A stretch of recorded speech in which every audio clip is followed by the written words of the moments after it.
Un cordial saludo, docente y compañeros. Mi nombre es María Fernanda Ñañez Álvarez y junto con mis compañeros Jennifer Carranza Viracacha y Carlos Daniel Araque Pineda vamos a presentar la segunda parte de la perfectibilidad del túnel que se encuentra entre la vía Totoro y la Plata Huila. Bueno, en primer lugar, para dar inicio en la parte del diseño geométrico del túnel, tenemos que el proyecto se localiza en el sector rural de los municipios de Popayán y La Plata Huila, al suroeste de Colombia, y sobre el trazado que se presenta en la imagen está de acuerdo con las recomendaciones del Manual para el Diseño, Construcción, Operación y Mantenimiento de Túneles de Carreteras del 2015.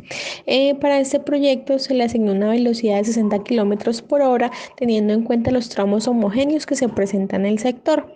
Se tiene en cuenta que los PIBs marcados en la imagen se tuvieron en cuenta de acuerdo a la topografía encontrada en la zona y definiéndose a partir de la metodología de la línea de ceros.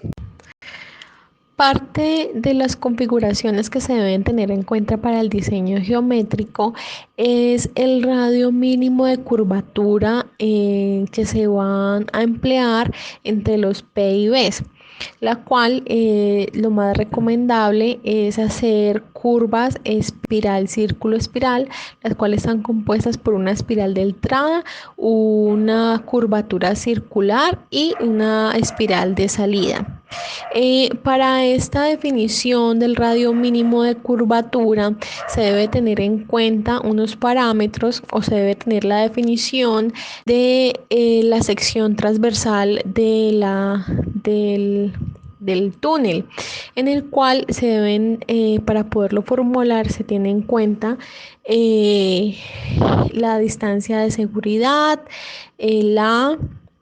el punto del observador, el ancho del carril, la berma, la cual para este proyecto lo pueden observar en la parte superior derecha, en la cual el carril vamos a tener el mínimo, que es de 3.65 con una berma de 0.4 metros, un andén de 1 metro, lo cual funciona para longitudes de más de 3 kilómetros, de túneles de más de 3 kilómetros, un gálibo de 5 metros, y para esto sumado nos da 8.1 metros. En cuanto a la distancia de seguridad, lo vamos a tener en cuenta de acuerdo a la norma, que para la velocidad definida para este proyecto, que es de 60 kilómetros por hora, la distancia de seguridad recomendada es de 65 metros. Al realizar los cálculos del radio mínimo de acuerdo a la información arrojada o definida para el proyecto, tenemos que el radio mínimo es de 167.20 metros, es decir, 168 metros al redondearlo.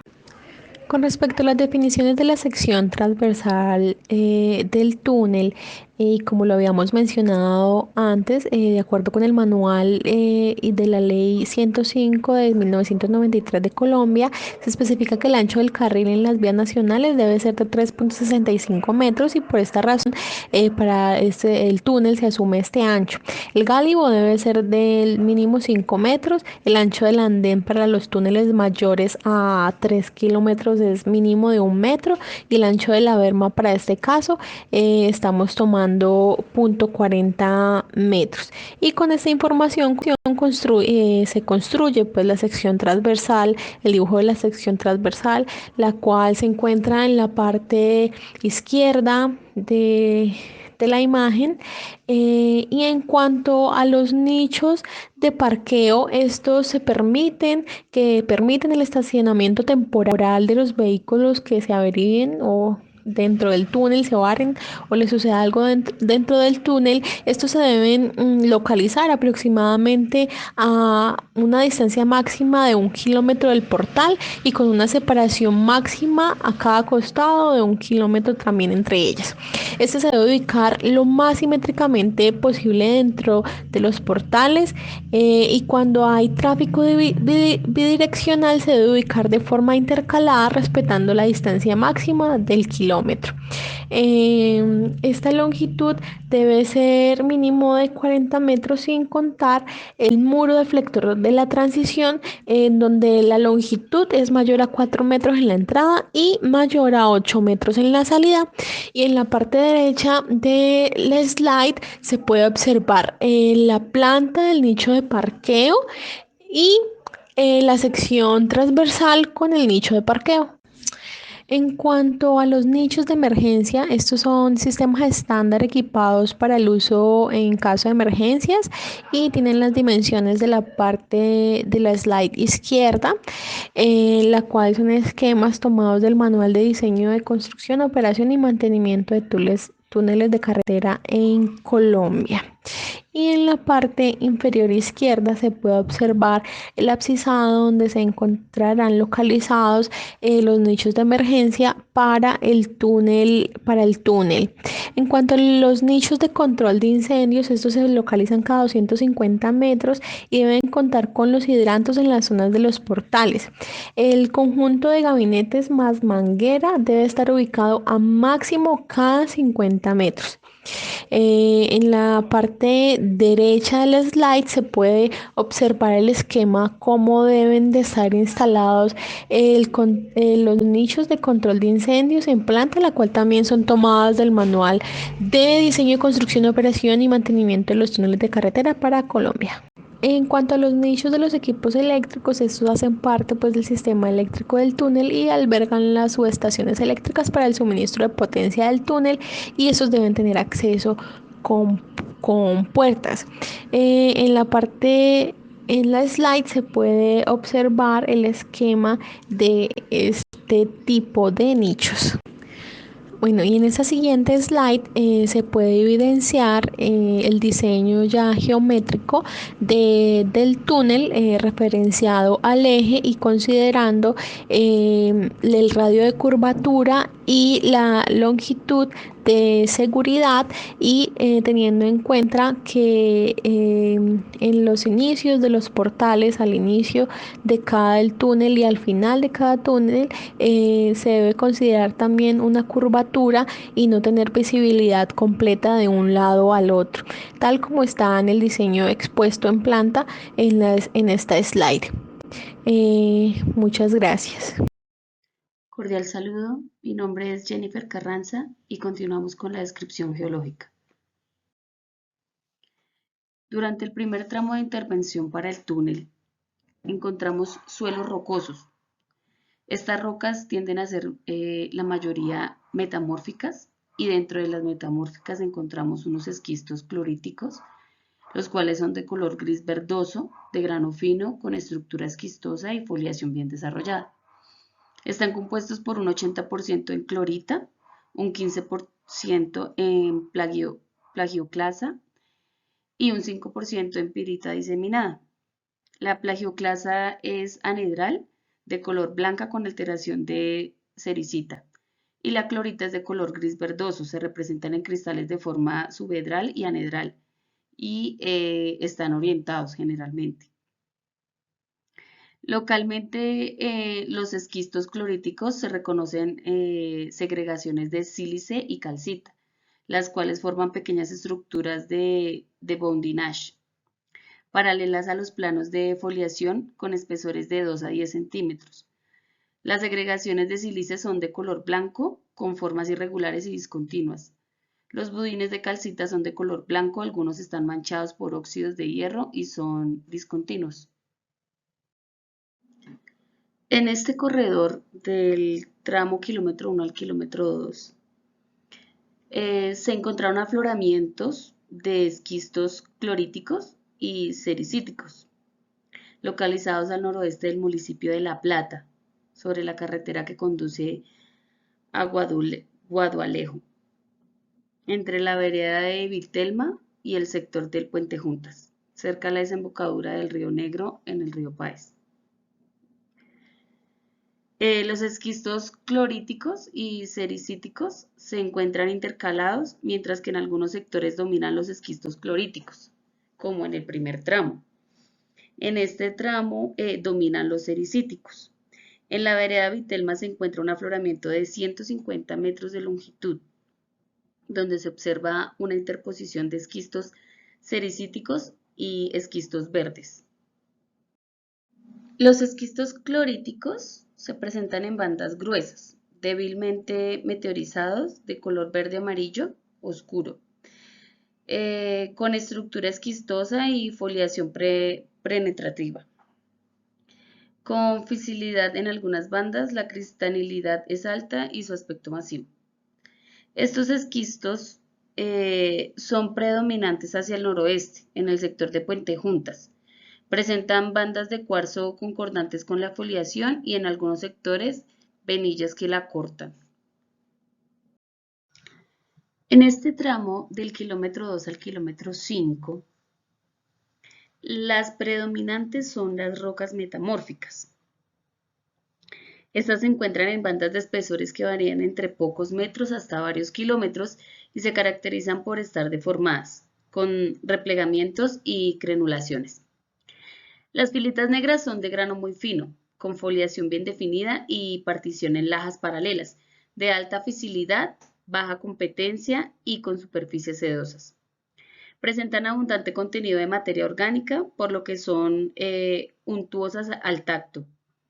Se encuentran intercaladas con bandas delgadas a medias, milimétricas o decimétricas, de esquistos de grano fino, de competencia baja a moderada. Estas son con foliación esquistosa, bien definida y partición irregular en planos ondulados, mediana fisilidad y color gris-negro con brillo mate. Ambas litologías tienen textura lepidoblástica y baja cristalidad. En este tramo, hacia el sector occidental, predominan las filitas y esquistos negros carbonosos que se intercalan con algunas bandas de esquistos verdes, como se observan en la imagen. Los afloramientos son de mala calidad, ya que a pesar de haber sido cortados por las obras de ampliación que se realizaron hace poco en la vía Totoro-Insa, hace más o menos 3 años, se encuentran casi totalmente cubierta por musgos y material vegetal. En este último tramo de nuestro túnel de la vía Totoro-Insa, en el último tramo del kilómetro 5 al kilómetro 7, predominan las filitas carbonosas de color negro.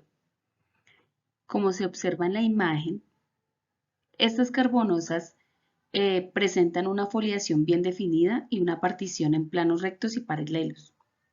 Se intercalan con bandas centimétricas a métricas de esquistos carbonosos de color gris-negro, como se puede observar en la parte o imagen C. Son con foliación esquista y partición en planos ondulados, presentan láminas milimétricas a centimétricas, discontinuas y lenticulares de cuarzo. Las rocas se encuentran constantemente replegadas y microplegadas. Buenas tardes, ingeniero Andrés. Le habla su estudiante Carlos Daniel Araque Pineda, de Túneles 2 de 10º semestre de Ingeniería Civil. A continuación, me permito hablar sobre los métodos de excavación. En cuanto a los métodos de excavación, tenemos que vamos a elegir para este proyecto, depende de varios factores, entre los que se encuentran el tipo de suelo, la longitud de excavación y la inhabilidad de recursos y tiempo de ejecución. Los factores a tener en cuenta para elegir el método de excavación de acuerdo, se tiene en cuenta los siguientes factores: los económicos, los técnicos y los de ejecución. Para los tipos de suelos en Colombia y específicamente para este proyecto, comúnmente se realiza con la ayuda de explosivos por medio de voladuras controladas, ya que su costo es menor con respecto a otros tipos de excavación como lo son las tuneladoras, además de aportarnos rendimientos muy bajos. Igualmente, en la zona caracterizada por su inestabilidad alta, se encuentran rocas de tipo sedimentarias por la condición de suelos en Colombia, ubicadas en una zona cercana o una zona de subdicción, y metamórficas. Se encuentran los siguientes tipos de roca: esquistos verdes, esquistos negros, cuarzo, micáceos y acuárcitos. Este sistema de perforación y voladura para la excavación de túneles es una técnica convencional utilizada cada vez con mayor regularidad debido a las numerosas ventajas que presenta frente a la excavación mecánica en cuanto a tipos de roca, rendimientos altos y movilidad de equipos. La excavación mecánica es rentable cuando se tiene una longitud considerable de túnel y se conocen suficientemente las características geológicas y geotécnicas del terreno. Debe tomarse en cuenta que son rocas muy duras, el desgaste de pieza y en ocasiones los bajos rendimientos son una clara desventaja de este sistema de excavación, como lo es también cuando se presentan zonas de falla y la presencia de terrenos mixtos. Este método de perforación y voladura con la ayuda de explosivos está compuesto por las siguientes fases: replanteo en el frente del esquema de tiro, perforación de los taladros, carga de los taladros con explosivos, retiro del escombro o rezaga y saneo del frente de excavación. El esquema de tiro es la disposición en el frente del tiro del túnel de los taladros que se van a perforar, la carga de explosivos que se va a introducir en cada uno y en el orden en que se va a hacer detonar cada barreno, diseñándose al principio de la obra con base a la experiencia y a una serie de reglas empíricas que más adelante se ejemplificarán. Posteriormente, a lo largo de la excavación del túnel se va ajustando en función de los resultados obtenidos en cada voladura. La máquina habitual de perforación es el jumbo, consta de una carrocería de automóvil dotada de 2 o más brazos articulados, como lo vemos en la diapositiva. En cada brazo puede montarse un martillo de perforación o una cesta donde pueden alojarse 1 o 2 operarios y que permiten el acceso a cualquier parte del frente. Los tipos de explosivos que se utilizan en túneles dependen de las características de la roca, principalmente de su densidad, resistencia o compresión y velocidad de propagación sónica de la roca. Además, los explosivos durante la detonación deben generar gases no tóxicos, lo que limita el tipo de explosivo en el interior. El tipo de explosivo también depende del grado de humedad existente en la roca. La voladura en el túnel es una de las operaciones más difíciles debido a que la única cara libre es la cara transversal del túnel, a diferencia de las voladuras de bancos, en donde existen generalmente de 1 hasta 3 caras libres en algunos casos. Habiendo realizado las conexiones, se procederá a aplicar el protocolo de seguridad para el disparo de la voladura, iniciando con esto una última revisión de la conexión para asegurar que todo esté listo para su disparo, y se procede al disparo. En el método de soporte juega un papel importante las formaletas. Estas se reflejan al juego de paneles de acero, estructura, grúa, pórtico o deslizamiento y accesorios. Las formaletas empleadas para el revestimiento de túneles pueden ser de deslizamiento o ensambladas. La primera está fabricada de forma que puede viajar como una única unidad sobre la plataforma de desplazamiento, mientras que la segunda está diseñada de forma tal que la estructura y los paneles de acero son ensamblados y desmantelados cada vez que se funde el revestimiento.